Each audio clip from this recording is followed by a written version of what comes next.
จะติว่าเป็นน้ำ ก็ลังว่าบอลลอนเขียมปลาจา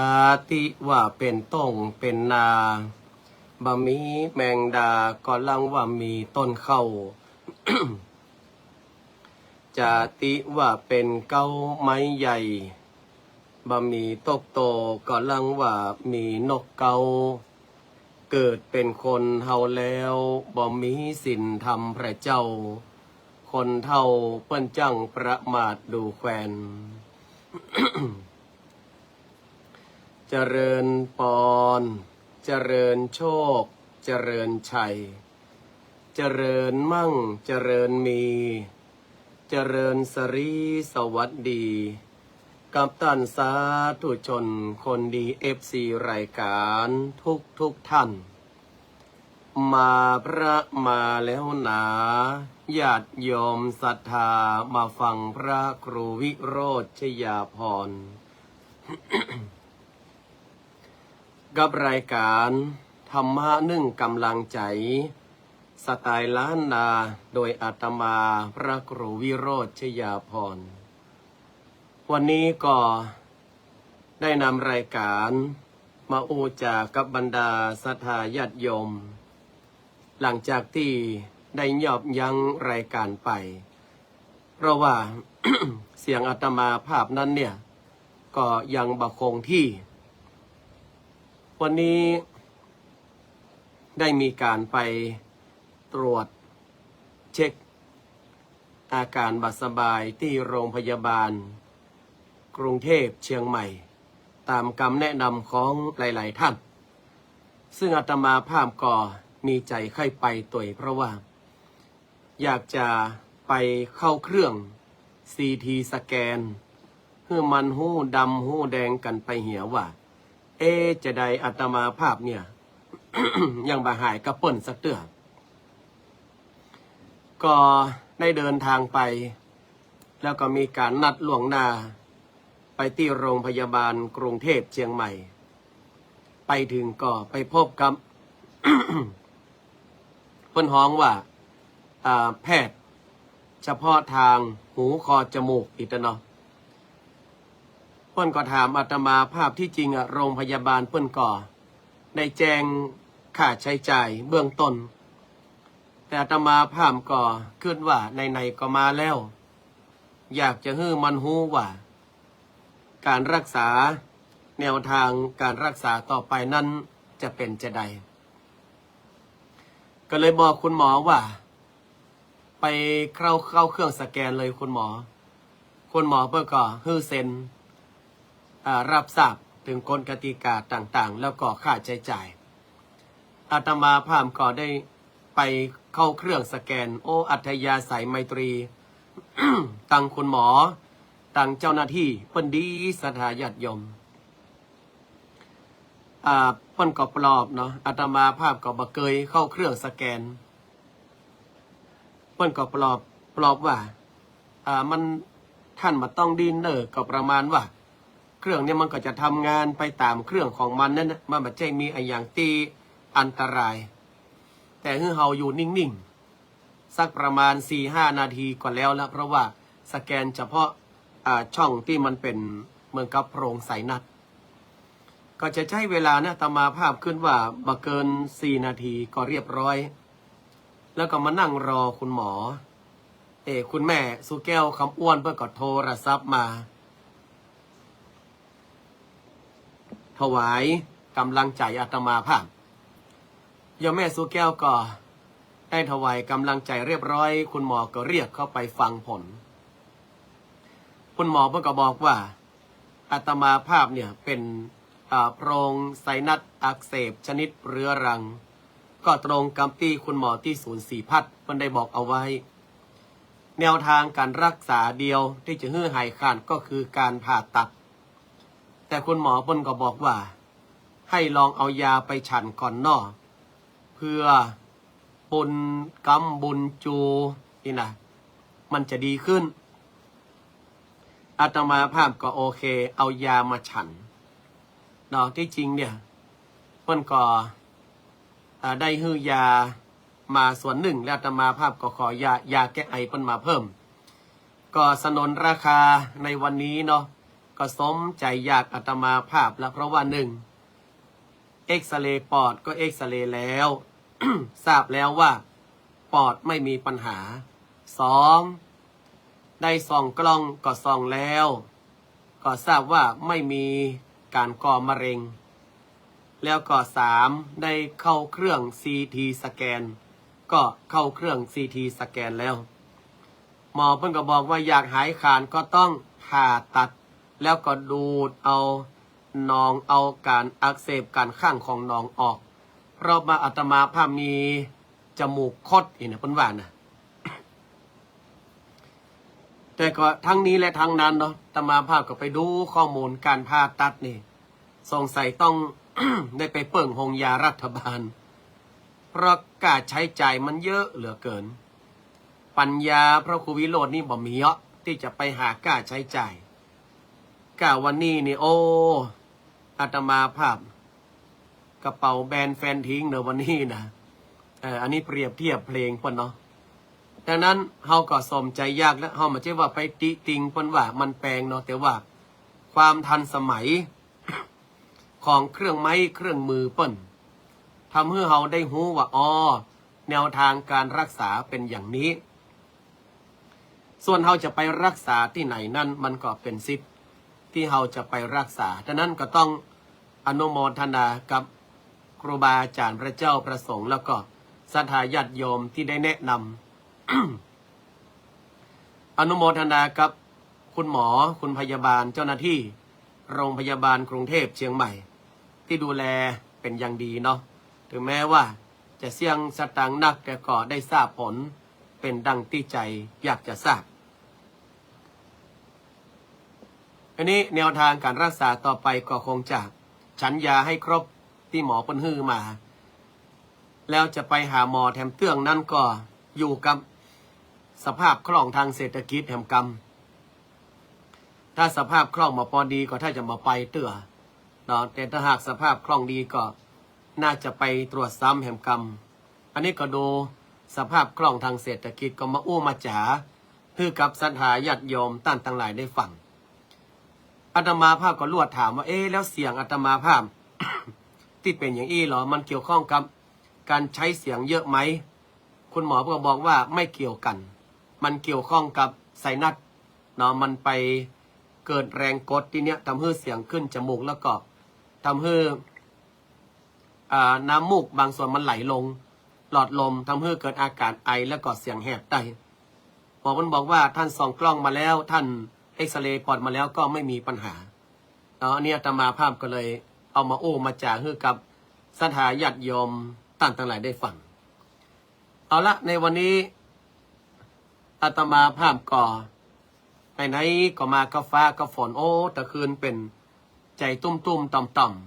ๆประมาณตีหนึ่งไปเกือบตีสองโยมป่ออาตมาภาพโทรศัพท์มาตีหนึ่งไปเกือบตีสองอาตมาภาพใจหายวาบเลยจะเกิดอะไรอย่างขึ้นทางบ้านเกิดเตืองหาโยมแม่เป็นอันดับแรกปรากฏว่าพออาตมารับสายป๊อบโยมป่อบอกว่าตู้ก็คือห้องอาตมาภาพนี่นะน้ำท่วมบ้านอาตมาภาพก็ฮะเอกเนาะน้ำไหนมาท่วมบ้านนี่พ่อโอ้มาหูน้ำมาเดียวเนี่ย น้ำเต็มบ้านหมดน้ำท่วมบ้านหมดเอาอาตมาภาพกดพอกล้องวงจรปิดมืดทึกพออาตมาภาพบอกว่าเปิ้นปิดไฟหมดมาเดียวนี่เปิ้นดับไฟหมดเอาเลยยังไงแล้วอีแม่เหรอแม่อยู่บนเตียงน้ำเปียงหัวเข่าศรัทธาญาติโยมก็ตื่นเต้นกันก็พลอยมาได้รับมาได้นอนกันเนาะพอเจ้ามาอาตมาภาพก็โทรเช็คตอนนี้น้ำระบายออกไปหมดแล้วอาจจะเป็นน้ำท่วมขังรอการระบายน้ำท่วมมันเกิดมาจากอะไรอย่างอาตมาภาพถามป่อเกิดมาจากฝนตกแต่ฝนตกหนักแล้วแถมสาเหตุหนึ่งก็คือด้วยความว่าป่ออาตมาภาพนั้น กลัวไก่เข้ามากินยอดพักยอดไม้ ก็เลยเอาสังกะสีไปตึดปืนที่ห้องเมืองนั่นไว้เลยทำให้น้ำมันนองตอนนี้เอาออกแล้วเป็นที่เรียบร้อยเนาะอันนี้ก็ตื่นเต้นกันไปที่ตมาภาพก็มาได้รับมันน้องเพราะว่าก็น้ำจะท่วมนักท่วมน้อย ก็กะว่าถ้ามาเจ้าน้ำมาลดก็จะบึงไปฝั่งในรอบนี้นะแต่นี่น้ำมาลดแล้วก็ไม่มีปัญหา ก็เลยวันนี้ทั้งวันเนาะเวลาไปตรวจเนี่ยความดันธรรมาภาพก็อาจจะสูงหน่อยเพราะว่าตะคืนมาได้รับมาได้นอน เพราะว่าเป็นห่วงทางบ้าน แต่ตีน้ำดิบนี่ก็ตกตั้งหมอกบ่ายสามแล้วนะจนกระทั่งปัจจุบันนี้ยังไม่ยั้งจ้ะหันโครงการธรรมะเคลื่อนที่สารปีฝนก็ตกเนาะเจ้าแม่สุแก้วคำอ้วนธรรมาภาพติดตามรายการฝนตกอยู่ ก็เลย ก็เลยว่าในค่ำคืนนี้จะมาอู้ในเรื่องพระจักคูบาลเถระฮือสถาญาติโยมท่านทั้งหลายได้ฟังพระจักคูบาลเนี่ยอาตมาภาพมานั่งอ่าน อาตมาภาพมานั่งอ่านประวัติของพระจักคูบาลมันมีความตั้งใจที่แน่วแน่แล้วเป็นต้นบัญญัติในเรื่องของการตั้งเจตนาศรัทธาญาติโยมที่พระพุทธองค์ทรงตรัสว่าเจตนาหังภิกขเวนั่นนะหมายความว่าภิกขุทั้งหลายเจตนาเป็นที่ตั้งถ้าหากว่าเจตนาดีเฮาทำไปมันก็ดีมันก็ถ้าเฮาเจตนาบดี แม้ว่าสิ่งที่ทำไปมันจะงดงามแต่มันก็มาดีเพราะว่าอย่างเพราะว่าเจตนามันมาดีพระจักคูบาลเนี่ยตะกอนเพิ่นมาได้ชื่อจักคูบาลเพิ่นชื่อมหาบาลเพิ่นมีน้องชื่อว่าจุลบาลมหาก็แปลว่าใหญ่จุลก็แปลว่าน้อยเพิ่นเป็นอ้ายก็ห้องว่าเป็นมหาปาละมหาปาละกับจุลปาละนี่นะ มีนิสัยใจคอที่แตกต่างกันมหาปาละนี่เพิ่นอบอ้อมอารีวันหนึ่งได้ไปฟังธรรมจากพระพุทธเจ้าศรัทธาญาติโยมซาบซึ้งเลยกราบทูลขอบวชพระพุทธเจ้าถามมหาปาละว่าท่านมีไผจะต้องลาก่อน มาว่ามีไผจะต้องอนุญาตก่อนมีห่วงตั้งหลังก่อนมหาปาละบอกว่าครอบครัวข้าพเจ้าบ่มีข้าพเจ้ามีเพียงแค่น้องชายคนเดียวต่ออันพระพุทธเจ้าบอกว่าอันท่านก็ต้องไปลาน้องชายมหาปาละก็เลยไปบอกให้น้องว่าไอ้จะบวชเนอะน้องก็ถามว่าไอ้จะบวชได้อย่างเงินคำกำแก้วไอ้ก็มีปะเลอะไอ้มาใช้วัดเท่าหรูนุ่มกำลำก็หัวมาใช้งอกเหมือนพ่อครูวิโรธมาได้ถ้าไอ้หัวงอกเหมือนพ่อครูวิโรธก็บวชอีกน้องมันว่านะปากมาดีนะจุลปาละเนี่ยบอกอยู่ใกล้มาหายแต่ มหาปาละคนไอ้ก็บอกว่าน้องเหยรอไปบวชยามเท่าแข้งขาไอ้บดีและไอ้จะไปปฏิบัติธรรมอย่างใดกำลังวังชาทดถอยไอ้จะปฏิบัติธรรมอย่างใดคณะพระพุทธเจ้าเปิ้นบวชตั้งหมดอายุ29เจ้าชายสิทธัตถะออกบวชอายุ29เปิ้นก็ไม่ใช่ว่าเท่าหรอกน้องบอกว่าอย่างใดก็ตามไอ้เนี่ยจะขอบวชน้องจะคัดค้านอย่างใดไอ้ถึงจะขอบวชเงินทองทั้งหลายอ้ายยกให้น้องไปหมดเลยมหาปาละเปิ้นตั้งใจอันนี้ตั้งใจประการที่1แล้วนะตั้งใจที่จะบวชต่อมาเมื่อบวชแล้วศรัทธาญาติโยมตั้งใจที่จะศึกษาเล่าเรียนนี่พระธรรมเพราะว่าตั้งใจเรียนธรรมะจนครบ5 พรรษาก็เลยว่าตั้งใจจะเดินธุดงค์ล่ะกันนี้ตั้งใจที่3แล้วนะตั้งใจเดินธุดงค์ล่ะในขณะที่เดินธุดงค์เนี่ยเพิ่นตั้งใจว่าเพิ่นจะมานอนเพิ่นจะยืนเพิ่นจะเดินแล้วเพิ่นจะนั่งตะอัน จะมานอนเด็ดขาดอยากจะรู้ว่าความตั้งใจของตนเนี่ยจะสำเร็จก่อนในช่วงเนี้ยบุพกรรมของพระมหาปาละเนี่ยมาในเมื่อเปิ้นมานอนนะ ก็หมายความว่าเปิ้ลมารับนั่นเองอะ เปิ้ลมารับ เมื่อมารับเนี่ย ตามันมาได้พักผ่อน มันก็ล้าสุดท้ายนี่เลือดออกตาสถาญาติโยมทั้งหลาย มหาปาละเมื่อก่อนมายอมที่จะรับตามายอมที่จะพักจนตาเนี่ยมันปิดโดยตัวของมันเองเลยนะ มีหมอคนหนึ่งเพิ่นก็มารักษาคือพระมหาปาละเนี่ย มหาปาละก็บอกว่าหมอโยมหมอมาต้องรักษาอาตมาภาพเนิบยังบ่ครบ3 เดือนเตื้ออาตมาภาพปวารณาไว้ครบ3 เดือนก่อนอาตมาภาพจะยอมที่จะให้โยมหมอรักษาหมอก็บอกว่าท่านเพื่อมันครบ3 เดือนเนี่ยตาท่านจะบอดนะบอดจังมันคุณหมอขออาตมาภาพบรรละความตั้งใจเถอะโยมหมอหันแก่อาตมาภาพเถอะหมอก็บอกว่าเอ้าในเมื่อท่านต้องการดังนั้นโยมหมอก็ยอมโยมหมอก็ยอมท่านแต่ถ้าครบ3 เดือนท่านต้องให้หมอรักษาเนอะพระมหาปาละก็ตกลงตามนั้นแล้วนะ แต่ว่ากรรมสถาญาติโยมวันหนึ่งจนถึงที่สุด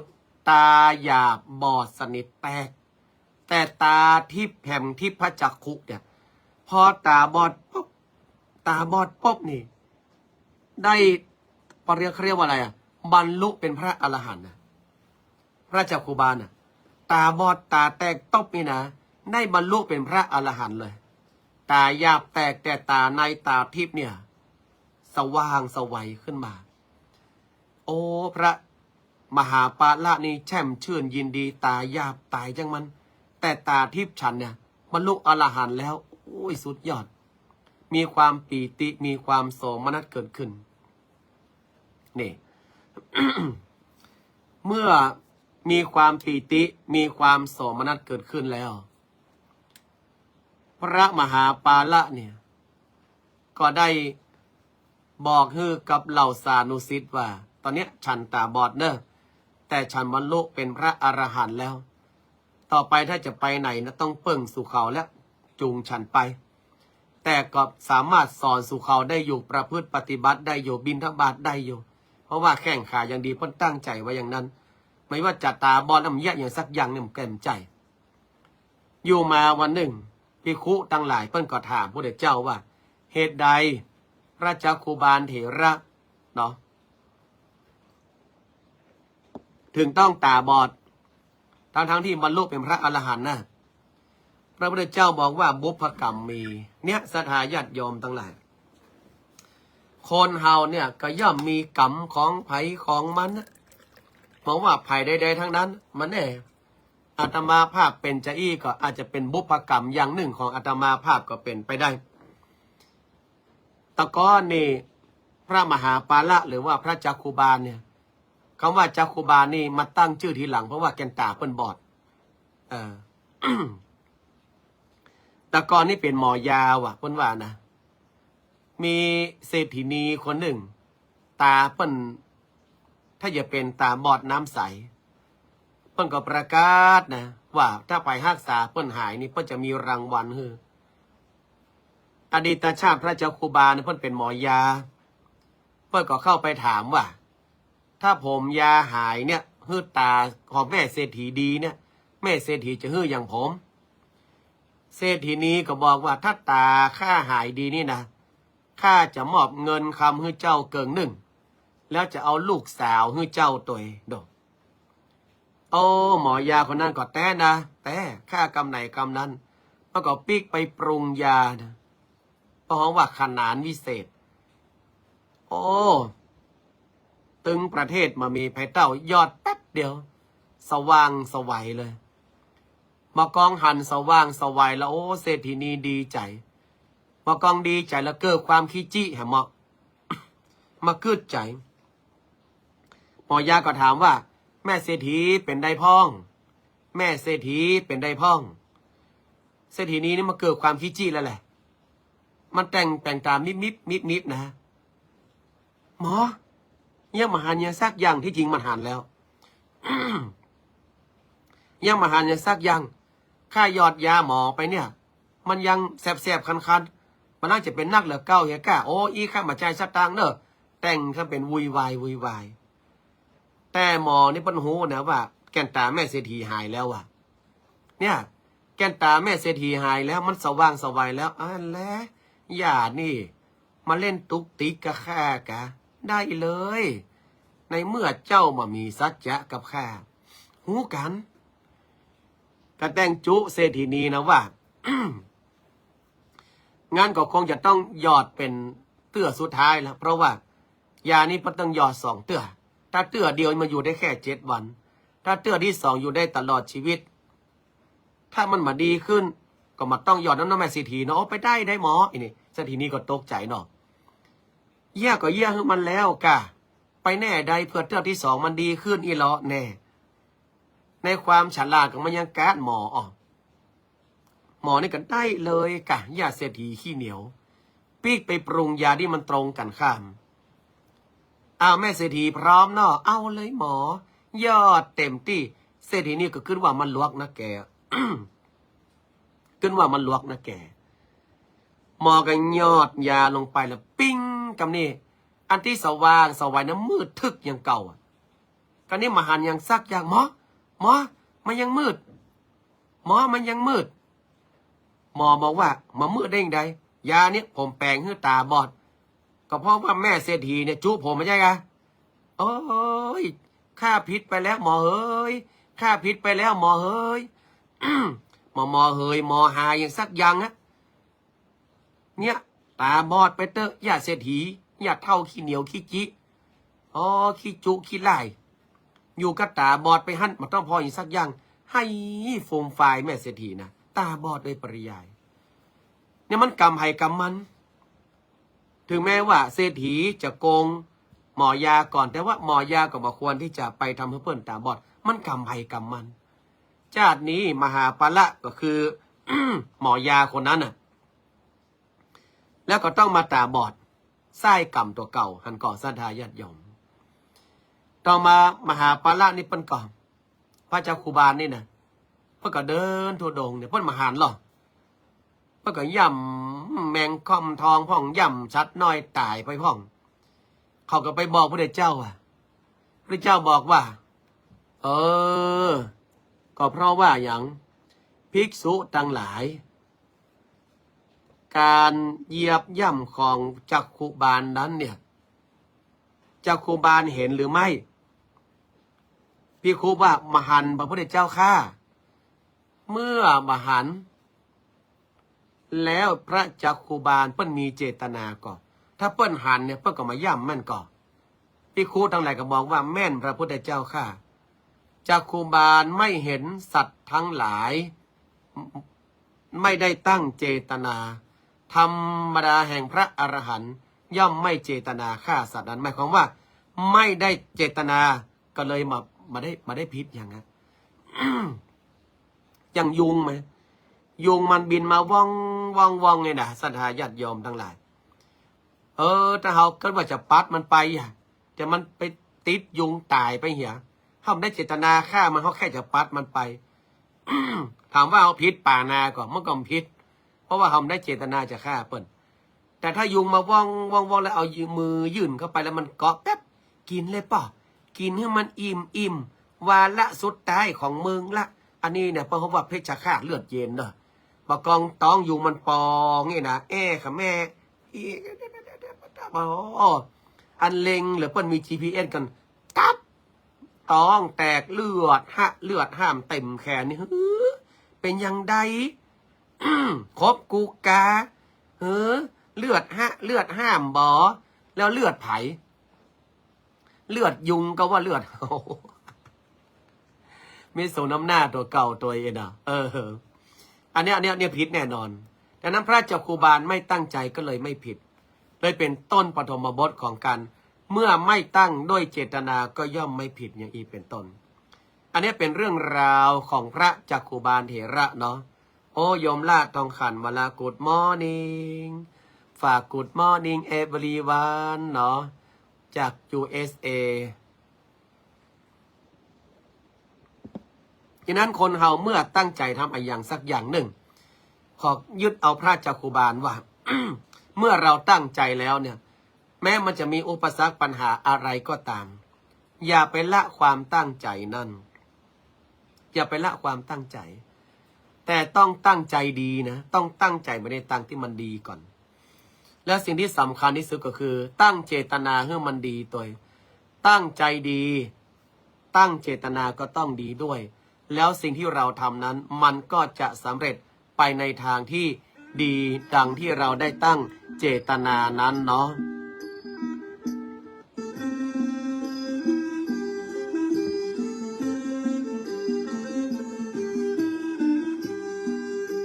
เรื่องพระจักขุบาลเถระก็จบลงไป ก็ฟังเสียงแหบๆแห้งๆอาตมาภาพไปก่อนเนาะวันพรุ่งนี้จะเป็นเรื่องอะไรก็มาคอยติดตามกันใหม่นอสำหรับวันนี้อาตมาภาพเซตนี้แล้วก็จะขอพักผ่อนเนาะเพื่อได้จะฟื้นฟูสภาพร่างกายแล้วพรุ่งนี้ก็มาปักรายการกันใหม่โชคดีราตรีสวัสดิ์111บุญรักษาเนอ